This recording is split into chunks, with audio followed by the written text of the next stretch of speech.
que vous allez bien. On se retrouve pour la dernière vidéo de l'année 2023. Car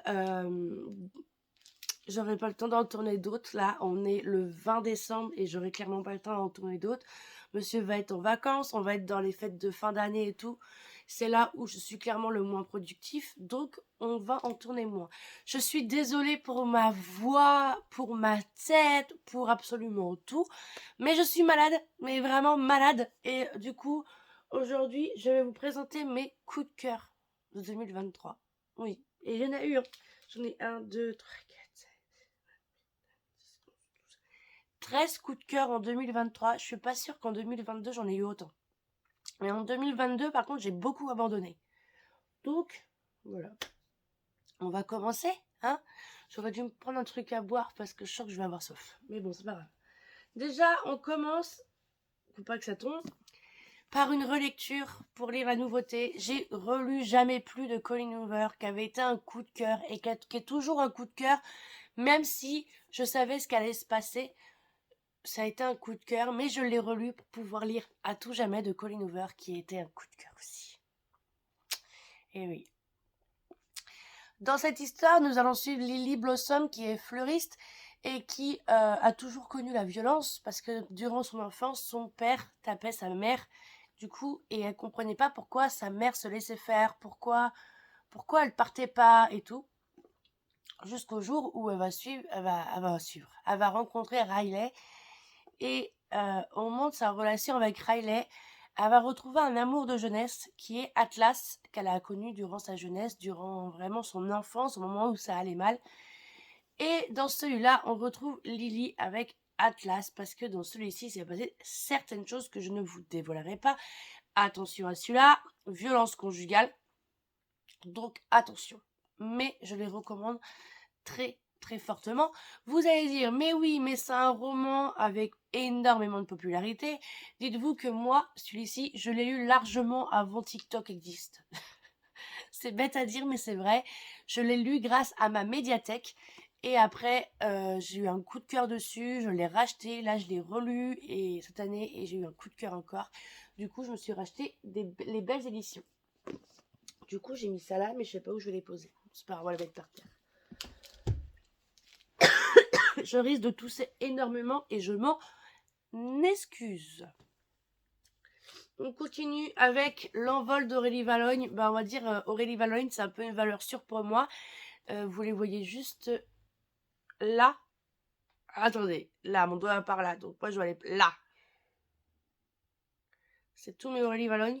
J'achète absolument tous ces romans et à chaque fois, j'aime beaucoup.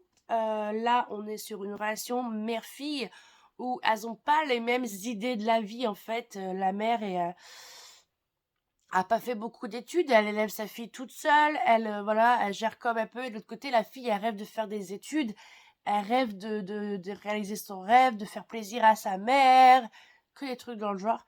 Et c'était incroyable, j'ai adoré ce roman, vraiment, et c'est Aurélie Valogne, ça se lit tout seul. Et j'avais beaucoup, beaucoup aimé. Après, je me souviens que quand j'ai lu, c'est un coup de cœur, mais en reparlant comme ça, c'est très bizarre, hein, mais il y en a beaucoup, je pense que ça va faire ça. Mais je me souviens d'avoir beaucoup aimé cette relation entre une mère et une fille, qui n'ont pas la même notion de la vie, ou qui veulent dire la même chose, mais en fait qui ne se comprennent pas. J'ai beaucoup aimé, et je me suis beaucoup reconnue dans les deux protagonistes. C'est pour ça que ça a été un coup de cœur. Coup de cœur, mais là pour une raison bien particulière, c'est Le jour où le soleil ne s'est plus levé de Neil Gaiman et Marie Alino. Pourquoi? Parce que dans celui-ci, on suit Nate. Nate est mon chouchou, mon bibou, mon tout poutou poutou. Dans le premier, donc la nuit où les étoiles se sont éteintes, je l'ai kiffé. C'était mon personnage préféré. Et là, du coup, on va suivre la même histoire que le 1, mais de la version de Nate. Et clairement, j'ai pleuré, j'ai eu mal pendant le livre. En plus, je sais ce qui va se passer par la suite, je le sais, mais moi, quand je plonge, et c'était incroyable, j'ai adoré, vraiment, c'était dépression, harcèlement scolaire, santé mentale. Je me souviens plus trop de ce qu'il y a comme sujet. Suicide, alcool, drogue, LGBT-phobie, harcèlement scolaire, violence et abus sur mineurs. Voilà. Mais moi, je me suis surtout reconnue dans tout ce qui est harcèlement scolaire, dépression, santé mentale. Je me suis énormément reconnue. On continue avec le harcèlement scolaire avec Cybèle Sibylle de Valentine Lalande. Elle revient sous un autre nom dans pas longtemps. Ici, on va suivre Sibylle, en fait, qui est quelqu'un qui va s'habiller exprès, basique, large, qui va raser les murs pour pas qu'on l'aperçoive, en fait. Moi, au collège. Ce qui va se passer, si c'est ça... Oui, c'est ça. Alors, faut que je m'en souvienne de tous les livres que j'ai lus, ça date. Sibylle, en fait, est amoureuse d'un garçon, je crois qu'il s'appelle Soren, ou a fait équipe avec Soren. Oui, c'est ça. Elle est amoureuse de Soren, le garçon du fond de la classe, un peu le bad boy et tout. Et en français, il doit faire équipe. Et c'est le prof qui choisit, malheureusement, les binômes. Elle se dit, purée, si je pouvais être avec Soren, ça serait trop bien, et tout, et tout. Sauf que malheureusement, c'est sa meilleure amie qui se retrouve avec Soren, et elle se retrouve avec Samuel. Et elle l'aime pas trop, Samuel, c'est un peu le garçon qui aime faire des blagues, qui aime bien la taquiner, et tout.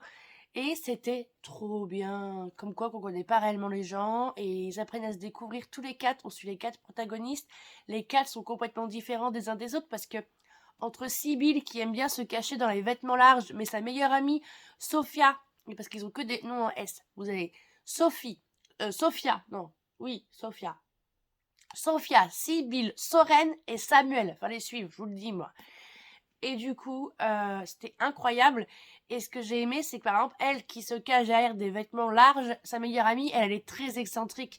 Elle aime par exemple mettre une jupe léopard avec des collants roses, que les trucs dans le genre, c'est un exemple, mais elle aime bien son côté vestimentaire excentrique. Et du coup, Sibylle qui veut être invisible, avoir une meilleure amie comme ça la rend pas si invisible que ça.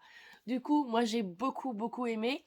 C'est chez Hugo Newey et derrière les 3 hashtags, il y a écrit hashtag amitié, body positive et tolérance. Et tout est dedans, j'ai adoré. On continue chez Hugo avec le 4e tome de Bodyguard sur Jackson. Je l'attendais et oh là là là là là là là là, c'était incroyable. Incroyable, on va suivre Jackson qui est pas le frère des triplés mais un peu le frère adoptif. Et là en fait on va suivre sa relation avec la petite sœur des triplés, Westwood, et je peux pas trop vous en dire, ça vous spoiler, mais c'était incroyable. J'attendais cette relation depuis les 3 premiers. Il y a un tome 5 qui va sortir en 2024 et j'ai très hâte de lire parce que celui-ci, ah là là, je me souviens très bien, je lisais, je me disais, que des trucs comme ça, et j'ai évité de trop crier et tout, et je peux pas parler fort, je suis désolée si le son est vraiment pourri, mais rien que quand je parle là, j'ai super mal à la gorge, donc je pense sur moi. Mais j'ai adoré, c'était trop bien. Non, j'allais dire ma saga coup de cœur, mais non, je suis désolée, peut-être en 2e, 3e position, je sais pas trop, mais il y a une saga qui va arriver, je peux vous dire que, non, elle est pas numéro 1, celle-ci, désolée. Du coup, on retrouve Valentine Lalande, mais sous le nom de Valentine Stergan, qui est en fait la même autrice. Mais là, chez Charleston, avec l'indifférence de Loki d'or, j'ai adoré cette histoire. Mais vraiment adoré. Car on va suivre, il faut juste que je me souvienne des prénoms. Je me souviens de l'histoire en général, mais pas des prénoms. Je sais qu'il y a un Tristan, mais la fille, Faustine. Voilà. Faustine est tombée enceinte et malheureusement elle a été mise à la porte de chez elle du coup elle a trouvé refuge dans un petit village et elle a trouvé refuge dans une petite maison mais un peu délabrée et elle va se faire amie avec son voisin qui s'appelle Georges, qui est un peu solitaire et tout, et Georges va l'aider en fait à rénover sa maison, et au fur et à mesure que Tristan va grandir, son fils du coup, ils vont se lier d'amitié, ils ont vraiment un lien très fort, limite Tristan le prend pour son grand-père. Ils ont vraiment un lien unique. Malheureusement, un jour, Georges meurt, et Faustine et son fils ne comprennent pas en fait ce qui se passe, parce que la maison, l'héritage va au cousin que Georges déteste, qui ne connaît à peine, et du coup, ils disent non, en fait, on veut pas que l'héritage aille à eux, qu'ils veulent juste pour l'argent. Du coup, ils décident d'aller fouiller dans la maison, et là-bas, ils vont faire des recherches, ils vont retrouver des photos, des lettres d'une femme, mais cette femme vivrait en Angleterre, et c'est comme ça que Faustine et Tristan vont embarquer pour l'Angleterre, mais il n'y a pas le nom le nom, dans une maison d'hôtes. Et là-bas, ils vont faire la rencontre d'une femme et de leur mari. Ils vont faire pas mal de découvertes et tout. Et d'un homme assez nounours. Et c'était incroyable. Franchement, auteur coup de cœur de cette année, je dirais Valentine Stergan. Auteur français, je parle. Valentine Stergan / Lalande. J'en ai un autre d'elle dans ma palle et je pense en découvrir d'autres d'elle. J'essaye d'en acheter d'autres parce que je veux en découvrir beaucoup plus sur cet auteur. Parce que j'ai lu celui-ci, j'ai lu Sibylle et je crois que c'est tout. Mais avoir déjà 2 coups de cœur d'un auteur, est-ce que ça c'est pas le signe que ça peut être une auteure chouchou? Du coup, j'essaye de m'en procurer un petit peu plus et comme ça, je peux en découvrir plus sur cet auteur. Mais j'ai adoré, c'était doudou, c'était mignon. Vraiment, il y a un peu de tout dans ce coup de cœur. D'ailleurs, le dernier, vous n'êtes pas prêts. D'ailleurs, on part en jeunesse avec Avant minuit de Julie Murphy, publié chez Hugo. Toujours des Hugo. Chez Hachette Heroes. En fait, c'est une réécriture moderne de Cendrillon. En gros, ici, on va suivre Cindy. Oui, j'ai un peu de mémoire. Hein. Cindy qui est... qui a des sœurs jumelles là, c'est une demi-sœur, sa belle-mère, mais sa belle-mère est connue pour être la productrice de la télé-réalité Avant minuit. Avant minuit, c'est quoi? C'est une sorte de bachelor, clairement, où vous avez un homme là, c'est pas un prince, c'est un homme d'affaires, je crois. C'est un homme d'affaires, genre c'est le fils de la plus grande styliste qui existe en ce monde en ce moment-là, donc de la plus grande styliste, et du coup il va participer à cette émission pour trouver l'amour parmi ses jeunes concurrentes, plusieurs concurrentes, et Cindy va en faire partie, surtout en fait elle a été mise là pour diversifier un peu. Pas pour qu'elle gagne spécialement, mais vu qu'elle est grosse, on se dit, bon, ça peut diversifier dans les candidates, et au pire, on se moquera d'elle. De base, c'était pour ça, mais Cindy, elle a une passion absolument incroyable, qui est les chaussures. Elle adore les chaussures, elle adore en fabriquer, elle a un style assez... Comme je disais avant que mon téléphone me coupe comme un malpoli, Cindy est fan de chaussures, elle crée des chaussures, elle a un look bien particulier à elle, elle adore la mode, vraiment, elle aimerait en faire son boulot, son métier, sauf qu'elle est ronde. Et j'adorais ce livre parce que ça dénonce clairement, ça balance, ça dénonce la société. Cette société qui est faite pour les femmes qui font un 36, limite à 40. Si tu fais plus, oublie. Elle dénonce, c'est un pur bonheur. À un moment, elle doit faire un défilé devant la mère du gars. Elle lui dit, désolé, j'ai détruit vos vêtements, mais il n'y a pas ma taille, je fais comment? Du coup, elle a complètement défoncé, mais clairement, détruit les vêtements de sa mère pour pouvoir se créer une tenue potable, pour pas défiler nue, que des trucs dans le genre où elle balance. Je m'attendais à une fille ronde, pas sûre d'elle et tout, qui ne s'assume pas. Oh là là, c'est tout le contraire, tout le contraire. C'est une fille ronde, qui s'assume, qui déteste les gens qui disent « Ah, elle est ronde ». Non, je suis grosse et j'assume. Et je t'emmerde. En gros, c'est ça. Et ça fait du bien. Je recommande ce livre. J'en ai un autre de la même collection qui est entre les lignes. Je le vois juste là, que j'ai prévu de lire. Mais celui-ci, vous avez l'occasion de le lire, lisez-le. Il est incroyable. Franchement, tout ce qui est body positif, ce conte retourné, parce que j'adorais comment ils ont retourné le conte, comment il n'y a pas des souris, mais il y a des triplés qui s'appellent Gus, Jack et j'en ai une autre, mais je sais plus. J'ai adoré, vraiment, pépite. Pépite. On peut en parler ou pas? Campus Driver 4, Love Machine. Je vais tousser, je suis désolée. Oui, je suis en train de... Il y a mon chat qui me regarde en train... Mais elle meurt. Ça se passe comment? Elle est en train de mourir? Oui, je meurs, madame. Tu m'aides pas, là. Campus Driver 4, du coup, Love Machine 2, 16 Quill. Et oui, ce 4e tome fut un coup de cœur. Mais vraiment... Enfin, la saga en elle-même, elle est géniale. J'ai pas lu le 5. J'ai pas envie de la finir, en fait. C'est pour ça. Et du coup... Ici, on est avec Raphaël, si je me souviens de leur prénom. Je crois que c'est Raphaël. Ouais, ça. C'est Raphaël et Juliette et il conduit une Alfa Romeo. Voilà, c'est ce que je me souviens. Il s'agit de Raphaël. Raphaël, en fait, il est campus driver, mais à Miami. Et vu que les campus drivers s'élargissent, Lewis, du tome 3, du coup, s'est mis à Miami pour élargir, pour mettre les campus drivers dans le lycée de Miami. Ce qui fonctionne parfaitement bien. Du coup, Raphaël va faire partie de ça. Sauf que, malheureusement pour lui, les campus drivers ont décidé de s'associer à une application de rencontre où les campus drivers vont être missionnés à emmener les dates à leur rencard. Chose que Raphaël veut pas. Il se dit mais non, c'est complètement ridicule, je trouve ça con, voilà, que des trucs dans le genre, sauf qu'il va pas avoir le choix, il va le faire. C'est à ce moment-là qu'il va faire la rencontre de notre chère Juliette. Juliette qui a une peur absolument, mais viscérale.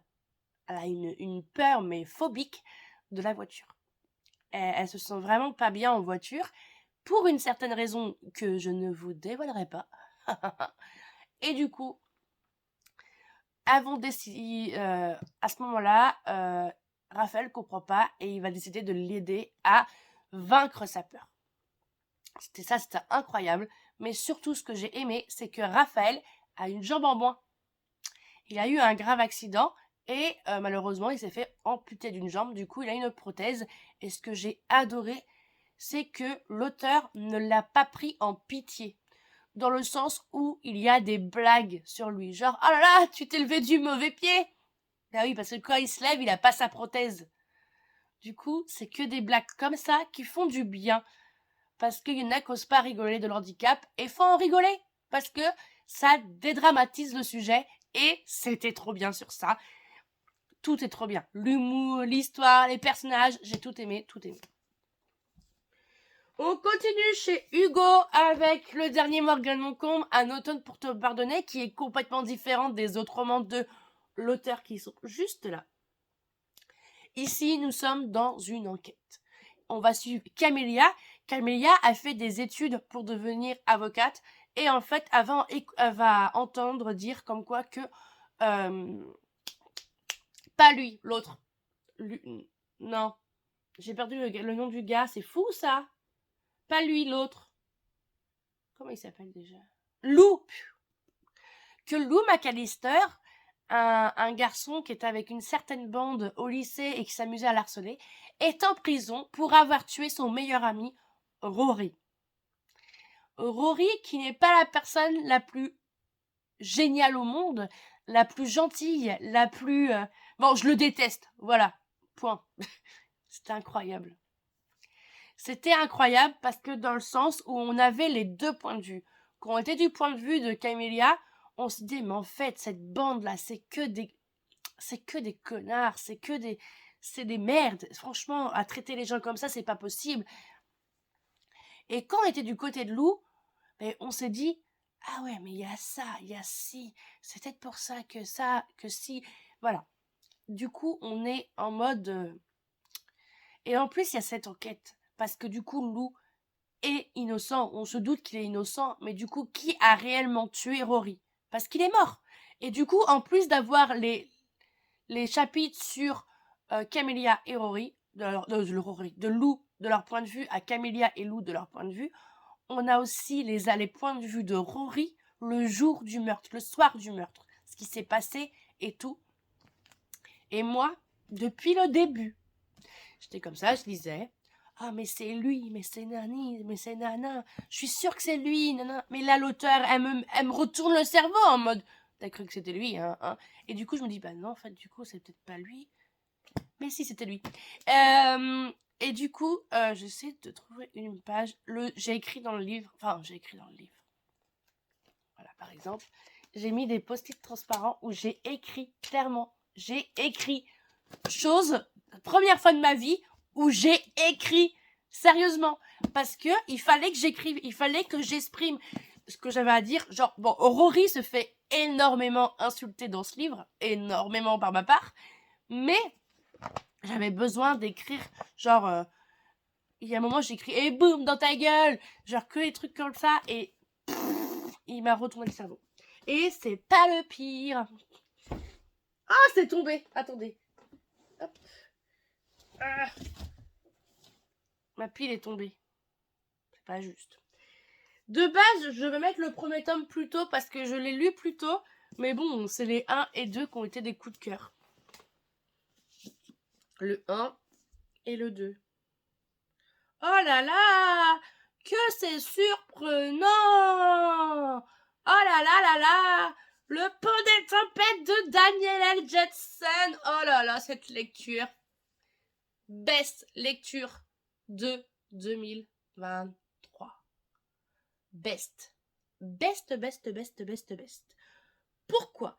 Déjà, il est très rare pour moi d'enchaîner les tomes dès leur sortie. Faut le dire.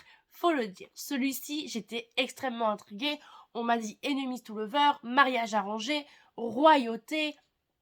Voilà. J'avais tous les ingrédients pour que ça me plaise. En gros, on suit Lara, princesse de Maridrina. Mais elle a plusieurs sœurs. Mais ces sœurs en question ont été éduquées pour tuer, pour tuer, clairement. Elles ont été éduquées pour tuer. Vraiment, c'est pas le genre de fille que tu iras te frotter. On va pas se mentir. Et en fait, c'est que Lara va être missionnée d'aller épouser le prince Arène de Itikana. Enfin, même c'est le roi, hein, c'est pas un prince, je crois. Le roi, ouais, c'est carrément le roi. Le roi Arène d'Itikana. Parce qu'en fait, son père voudrait qu'elle s'immisce dans le royaume pour découvrir le secret du pont. Car dans ce royaume, je vais vous montrer, ce sera beaucoup plus simple. Hop là. Faut que je la mette dans le bon ordre. Maridrina est en bas. Itikana, en fait, c'est tout le pont. Je sais pas si vous allez voir. Maridrina est là. Du coup, là où vit Lara. Et tout ça là, c'est Itikana. On est ok? Et en fait, le père de Lara voudrait découvrir les secrets. Si je mets la jaquette à l'envers, ça fait pas. Les secrets du pont pour pouvoir l'envahir. Parce qu'en fait, ceux qui ont le pont ont un peu le plein pouvoir parce que c'est là où se fait les plus gros commerces en fait.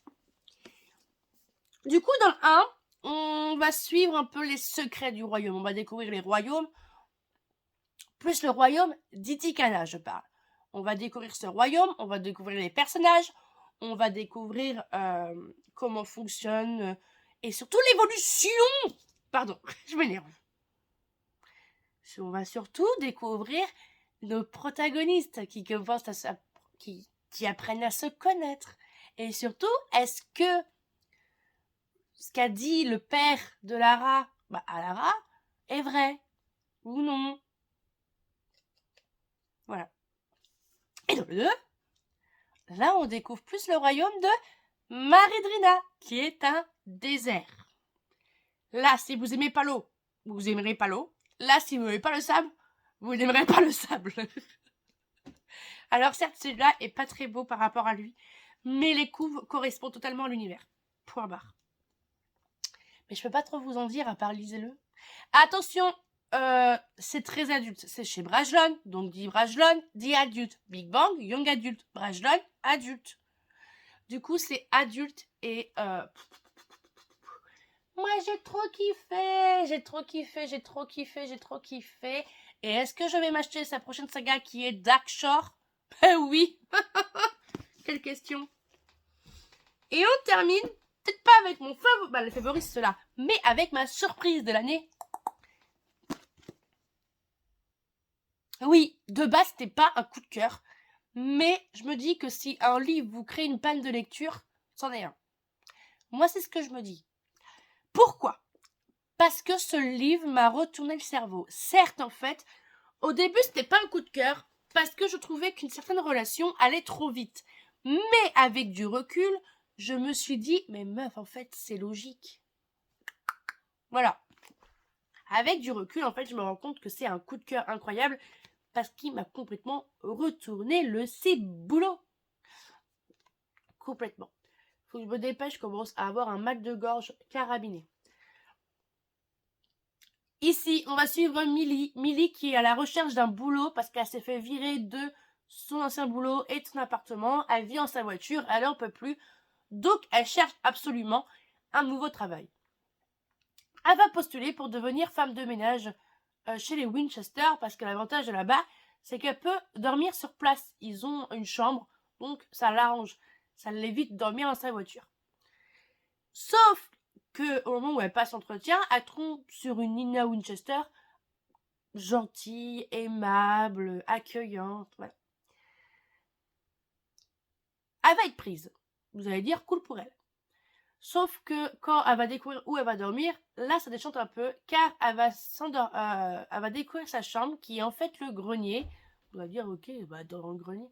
Un grenier dont la porte se ferme de l'extérieur. Ça c'est moins cool. Et elle va surtout découvrir que la Nina aurait peut-être, ou non, tenté de noyer sa fille. Et là on se dit, elle est peut-être pas si cool la Nina. Et du coup, plus on avance et plus on découvre sur la Nina, sur tous les autres tours. Et lisez-le. Lisez-le, il est incroyable. Incroyable. Je vais tousser, je suis désolée. Je sais pas quand. Hein. Du coup, merci à celles et ceux qui auraient regardé cette vidéo. Je vous souhaite un joyeux Noël, d'une très belle fin d'année. N'hésitez pas à mettre un j'aime, un commentaire, à vous abonner. Ça fait plaisir et c'est gratuit. Sur ce, on se retrouve l'année prochaine pour un book haul, bien sûr, pour les achats, pour mes cadeaux de Noël. Sachant que pour une fois cette année, je ne sais pas du tout ce que je vais avoir. J'ai quelques idées, mais j'ai zéro idée. J'ai quelques idées, mais je ne sais pas réellement ce que c'est. Du coup, sur ce, je vous laisse. Je vous souhaite de très belles fêtes, une très bonne santé et surtout, à la prochaine et bonne de lecture.